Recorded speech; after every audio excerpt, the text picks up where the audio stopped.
Have you ever stepped into a room full of strangers and instantly felt the urge to shrink? Like your presence didn't quite belong there? You've been in a team meeting, your heart racing, your head full of thoughts, and yet nothing comes out. The moment passes. You stay silent. But then later, maybe in the shower or walking home, you replay it all. And suddenly the words flow perfectly. Your tone is right. The delivery is smooth. For a moment, it's like you're watching a better version of yourself. A version that didn't freeze when it mattered. And you think, why couldn't I be like that then? What if I told you, you can? What if finding your voice isn't about digging deep to discover something already there, but about performing your way into it, like stepping into a role that's been waiting for you all along? Hey everyone, I'm Bix, and welcome back to Bix Book Summary, the channel where we don't just break down great books. We invite them into our lives, into our thinking, and into the parts of us that are still becoming. Today, we're diving into Performance Breakthrough by Cathy Salit. And this one? It's not your typical leadership or self-help book. It's a wild, refreshing blend of psychology, improv theater, coaching, and personal transformation. Cathy takes something we often reserve for the stage, performance, and shows us how to use it in everyday life. Not as a mask to hide behind, but as a tool to experiment, stretch, and grow into versions of ourselves we haven't met yet. She challenges this deeply ingrained idea that we have to fix ourselves before we can be more confident or more successful. Instead, she says, what if we played more? What if transformation didn't come from being hard on ourselves, but from being bold enough to perform differently? To try on a new way of being, like an actor stepping into a role, not to fake it, but to discover new truths about who we are and who we could be. This book isn't about pretending, it's about becoming. It's not about faking confidence, it's about performing into it. It's about taking emotional risks, improvising with others, and allowing yourself to grow in motion, not in stillness. And that's what we're going to unpack today. Because the moment you realize you're not a fixed identity, you're a work in progress full of possibility, that's where the breakthrough really begins. So if you've ever felt like you're stuck playing a role you didn't sign up for, the shy one, the overthinker, the quiet supporter in the back of the room, this book is your invitation to change the script. Not by being louder or more polished, but by being more playful, more human, and more you. Let's explore what happens when you stop trying to find yourself and start creating yourself instead. Stick with me, because ahead in this video, we'll dive into how Cathy uses improvisation to unlock real change, what it means to take emotional risks in safe environments, and why collaboration, not competition, is the secret to showing up as your fullest self. Let's start by reimagining identity itself, not as something you're born with or stuck with, but as something you build, one bold moment at a time. So here's the first radical idea the author brings to the table. And trust me, once you really let this sink in, everything shifts. We are all performers. And no, I don't mean actors up on a stage pretending to be someone else. I'm not talking about putting on a mask, being fake, or playing games. I mean performers in the truest sense, people constantly improvising, experimenting, and shaping who we are with every interaction, every decision, every conversation we enter. When you start seeing yourself as a performer, not as someone locked into a fixed identity, but as someone free to explore and grow, something powerful happens. It gives you permission to step outside of the roles you've been stuck in and try on new ways of being. See, most of us go through life carrying a set of fixed beliefs about ourselves. I'm not good at public speaking. I'm too introverted to lead. I can't improvise, I freeze up. I'm just not the creative type. We say these things like they're etched in stone, permanent truths about who we are. But what if those truths are simply roles we've rehearsed so many times? They've started to feel real. Roles we didn't choose but somehow ended up performing again and again. What the author suggests is radically simple. What if we could choose to play new roles? Imagine looking at your life as an ongoing performance, not something you have to get perfectly right, but something you're constantly co-creating with those around you, moment by moment. Suddenly, the pressure to be perfect melts away. You don't have to know exactly what to say or how to act. You just have to show up, be present, and be willing to play with possibility. Think about children when they play pretend. They don't need credentials to become a superhero, a doctor, or an astronaut. They don't wait until they feel confident enough.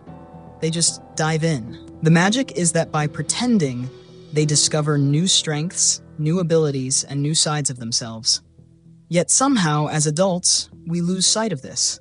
We think we have to already be confident to step into new roles, instead of realizing confidence comes from the performance itself, from doing it scared, unsure, and imperfectly.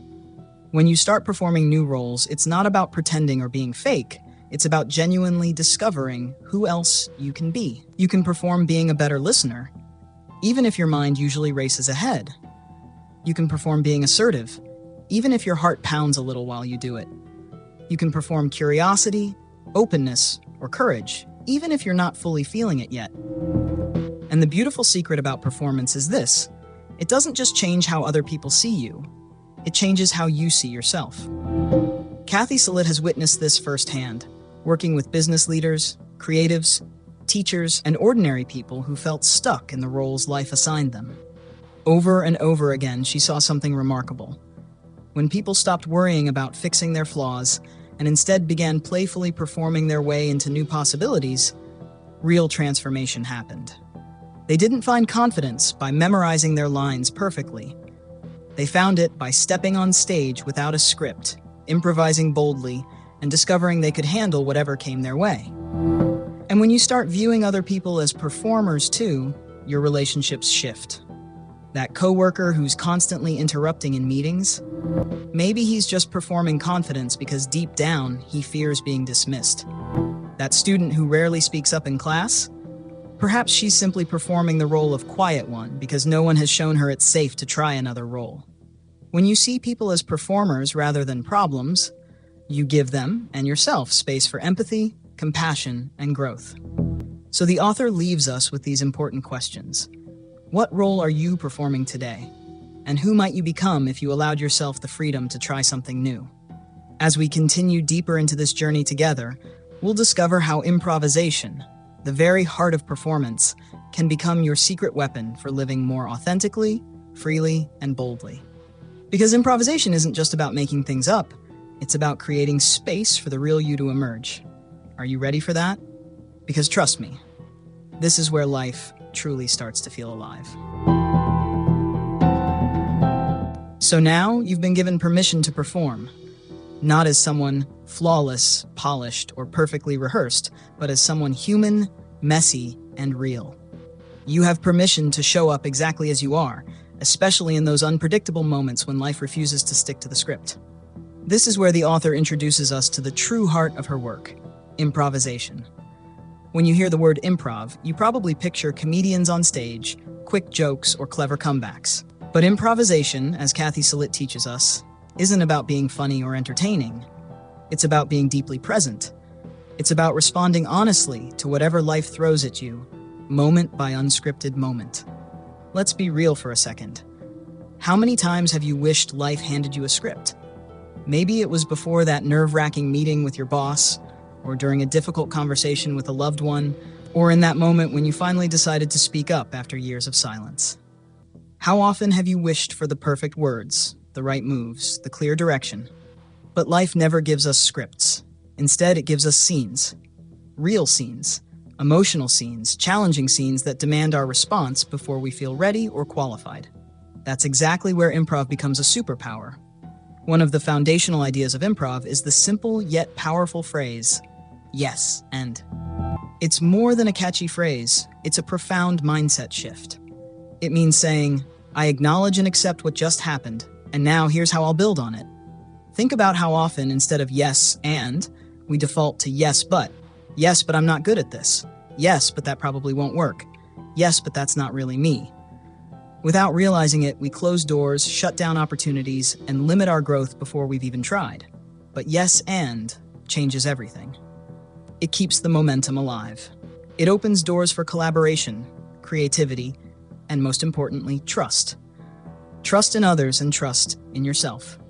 In her work, Cathy has seen people face some of their deepest fears, speaking publicly, stepping into leadership, becoming vulnerable, not by providing them with perfectly outlined plans, but by inviting them to play. She created safe spaces where they could experiment, stumble, laugh, surprise themselves, and realize something crucial. They didn't need perfect responses. They just needed to keep going, keep exploring, keep building. And the magic wasn't simply in how they performed. It was in the discovery of who they became along the way. Improvisation teaches you something fundamental. You're never stuck being the person you were 5 minutes ago. Each new moment is a fresh opportunity to pivot, to evolve, to try again. You have permission to rewrite your lines, revise your role, and step into new possibilities at any time. In a world constantly pressuring us to stay consistent, branded, and polished, improv offers a beautiful escape. It offers freedom. Freedom to respond authentically instead of react defensively. Freedom to play with life instead of perfecting it. Freedom to build relationships where you aren't controlling the outcomes, but genuinely co-creating them. This isn't limited to the stage or performance art. This mindset is invaluable in your everyday life, in your next conversation, in your next interview, in your next challenging moment with someone you care about deeply. When you embrace improvisation, you aren't just winging it. You're trusting yourself, trusting others, and trusting life itself. And the more you practice this trust, the more clearly you see. You never needed the entire script. You just needed your next line. As we continue this conversation, we'll dive deeper into how improvisation cultivates emotional courage, helping you connect, lead, and thrive in ways that no carefully planned script or checklist ever could. Stay with me, because this is where the true power of improvisation and personal transformation comes vividly alive. Here's something powerful the author makes crystal clear. If we truly want to grow, not just in what we know, but in who we are, we must become comfortable taking emotional risks. And let's be real here, that's terrifying. Not because we're weak or flawed, but because we've spent a lifetime being taught that safety means protecting ourselves, speaking only when we're sure, acting only when we're confident, hiding anything messy, raw, or incomplete. But here's the truth. Real growth never happens in certainty. Growth happens precisely in those moments when you step into the unknown, when you don't know how it'll turn out, when you're unsure of yourself, and yet you decide to show up anyway. The author calls this emotional risk-taking. And by this, she doesn't mean dramatic vulnerability or reckless openness. She means something much simpler, yet profoundly powerful. Allowing yourself to be truly seen, even when it feels uncomfortable. Doing something outside your usual role, even if your heart is racing, even if your voice trembles, even if every instinct in your body screams, "This isn't who I am." Because truthfully, it isn't who you've been. It's who you're becoming. Emotional risk is precisely how you begin performing your new self into existence. Maybe it's holding eye contact just a few seconds longer than feels comfortable. Maybe it's sharing your idea even though it isn't fully polished. Maybe it's admitting, "I don't know," without feeling the need to apologize for it. Maybe it's asking for help instead of always pretending you've got it handled. Or maybe it's choosing to remain quiet, listening deeply when your habit is to jump in and assert confidence. Throughout the book, the author shares story after story of people who embraced these small emotional risks, especially in professional settings. And time after time, the result wasn't rejection or embarrassment. It was deeper respect, greater connection, and more genuine relationships. Because the truth is, people are not drawn to perfection. They're drawn to authenticity. They're drawn to genuine presence. And emotional presence? That's magnetic. When you allow yourself emotional risk, you're sending a powerful message to others. It's okay to be real here. You're also reassuring yourself, "I don't have to hide anymore." But here's the thing. Emotional risk isn't something you do once and then you're done. It's a daily practice. A small, deliberate choice to stretch just beyond your comfort zone, to show up slightly less rehearsed, to let each moment shape you just a bit differently. Every time you choose to lean into emotional risk, you build your emotional agility, the ability to feel discomfort, sit with uncertainty, and still move forward anyway. You become less afraid of feeling uncomfortable. You begin to see discomfort not as danger, but as data, as a signal that something new is emerging. This kind of courage, the author emphasizes, doesn't come from pushing harder or toughening up. It comes from playing more gently and curiously with who you might become. It means being compassionate instead of critical, curious instead of judgmental, and courageous. Not because you're fearless, but precisely because you're willing to feel fear and move forward anyway. So right now, ask yourself honestly, what's one emotional risk I've been avoiding? And if I allowed myself to lean into it, even just a little bit, what possibilities might emerge? As we continue this journey together, you'll discover that these emotional choices don't just transform how you feel internally. They profoundly shape your relationships, your leadership, and your ability to create environments where others can feel safe to grow alongside you. Because ultimately, true growth, it's never a solo act. Up to this point, everything we've explored, performance, improvisation, emotional risk, has been deeply personal, deeply internal. It all starts within you. But here's something the author emphasizes that we often overlook. Real growth, the kind that truly transforms us, doesn't happen in isolation. It happens in relationship. The author challenges us to shift our perspective on growth. Instead of seeing it as something we must achieve alone, fixing ourselves, pushing through solo, she invites us to see it as something we co-create together. Through conversation, through collaboration, through the simple, powerful act of allowing ourselves to be genuinely seen, supported, and encouraged as we explore new roles and possibilities. She puts it beautifully. We grow when we grow each other. Let that sink in for a moment. In our modern culture, especially in the self-help and personal development space, we're constantly fed messages about individual success. Fix yourself, level up, push harder, and do it all alone. But what if growth wasn't something we had to accomplish in isolation? What if the most profound growth happens precisely because we're in supportive dialogue with others? Because we're inviting others into our process and becoming a part of theirs? This is where the idea of performance takes on an even richer meaning.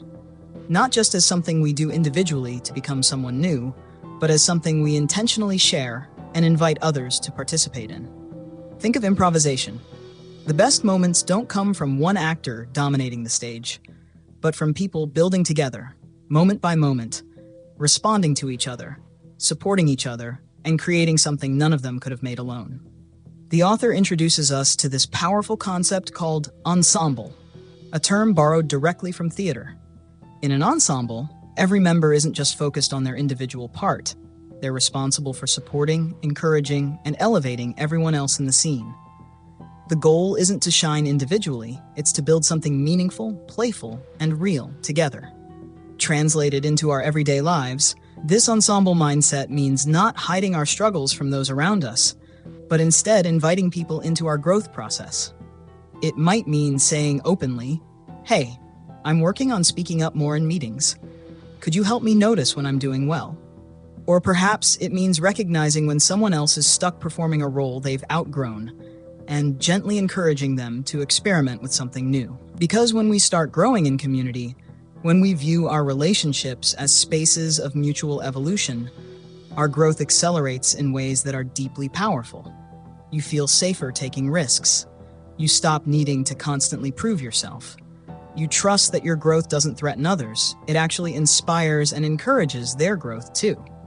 Cathy Salit saw this repeatedly in her work with diverse teams across countless industries. The most transformative breakthroughs weren't about one individual suddenly becoming a star performer or a charismatic leader. The true magic happened when entire teams began to actively support each other's performances, cheer each other on, embrace the awkwardness of new roles, celebrate each other's bravery, and collectively move the scene forward. And here's something deeply comforting we often overlook. You don't have to do any of this alone. You can invite others into your process. You can openly say, "I'm exploring something new. Do you want to join me?" Because that's where real magic happens. So maybe the essential question isn't just, who am I becoming? But also, who am I inviting to grow alongside me? Performance isn't about chasing applause or validation. It's about creating spaces of possibility, spaces where everyone involved feels free to experiment, play, and evolve together. The more you open these spaces, not just for yourself, but for those around you, the more you become someone who builds brave, authentic, and truly beautiful connections everywhere you go. As we continue this conversation, we'll tie all of these ideas together, exploring how you can start living performance daily, not as something separate from who you are, but as a truer, more authentic expression of your most courageous self. So after all this, after diving into performance, embracing improvisation, taking emotional risks, and growing together in relationship, we land right here. You are not just one fixed version of yourself. You're not limited by the roles you've been handed. You're not stuck with how you've always shown up. You're a beautiful work in progress. And that's not a weakness. That's your greatest strength.